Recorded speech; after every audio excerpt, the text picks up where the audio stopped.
70ാമത് film fair award ആദ്യമായി കൊച്ചിയിൽ നടത്തിയപ്പോൾ അതിൻ്റെ ഏറ്റവും വലിയ പ്രത്യേകത മമ്മൂട്ടിക്ക് 16ാമത്തെ മികച്ച നടനുള്ള ഫിലിം ഫെയർ അവാർഡ് കിട്ടി.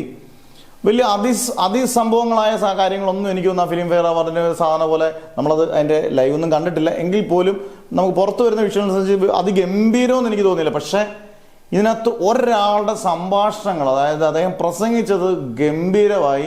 അത് സ്വാഭാവികമായിട്ടും അങ്ങനെയാണ്. കാരണം മമ്മൂട്ടിക്ക് സംസാരിക്കാൻ കൊടുക്കുമ്പോൾ മമ്മൂട്ടി സംസാരിക്കുന്ന രീതി അത് ആൾക്കാരെ ചിലപ്പം ചിന്തിപ്പിക്കാം, രസിപ്പിക്കാം, നല്ല രീതിയിൽ സംസാരിക്കും. നമ്മൾ കേട്ടുകൊണ്ടിരുന്നു പോകും. പല രീതിയിൽ പല ആസ്പെക്റ്റിൽ അത് ചിന്തിക്കുമ്പം പല കാര്യങ്ങൾ അദ്ദേഹം സംസാരിക്കുന്നത്.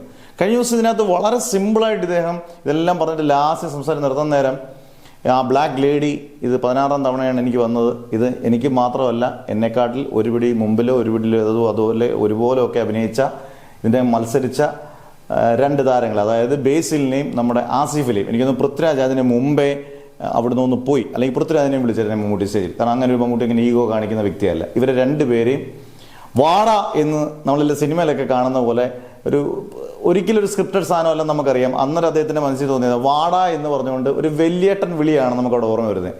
വലിയേട്ടനകത്ത് വിളിക്കുന്നത് വാട എന്ന് പറഞ്ഞിട്ട് ഇവർ 2 പേരെയും വിളിച്ചിട്ട് മാത്രമല്ല ഇവർ ഇന്ന് മമ്മൂട്ടിയൊക്കെ ചേർന്ന് നല്ലൊരു രംഗമാണ്. അത് കെട്ടിപ്പിടിക്കുകയും അതുപോലെ തന്നെ അവരോട് ആ ബ്ലാക്ക് ലേഡിയില്ലാതെ അതിൽ 3 പേരൂടെ ചേർന്ന് പിടിക്കുകയും ചെയ്യുന്നത് ഇതൊരു മമ്മൂട്ടി കൊടുക്കുന്ന യുവതാരങ്ങൾക്ക് കൊടുക്കുന്ന ഒരു വാത്സല്യം കൂടിയാണ്. കാരണം ഇത് യുവതാരങ്ങളും കണ്ടുപിടിക്കാനുണ്ട്. കാരണം ഒരു അവാർഡ് കിട്ടിക്കഴിയുമ്പോൾ നമ്മൾ വലിയ സംഭവമാണെന്നുള്ള ധാരണയൊന്നും അല്ല അവിടെ കാണിക്കുന്നത്. ഒരു കരുതൽ നിങ്ങളെ ഞാനും കൂടെ പിടിക്കും, അതിനോടൊപ്പം പറയുന്നത് മനസ്സിൽ പറയുന്നുണ്ടായിരിക്കും, നിങ്ങളോടൊപ്പം അടുത്ത വർഷം ഞാൻ മത്സരിക്കാനുണ്ട് എന്നൊക്കെ പറയുന്ന ഒരു വാത്സല്യനിധിയായിട്ടുള്ള ഒരു വലിയേട്ടൻ്റെ കരുതൽ.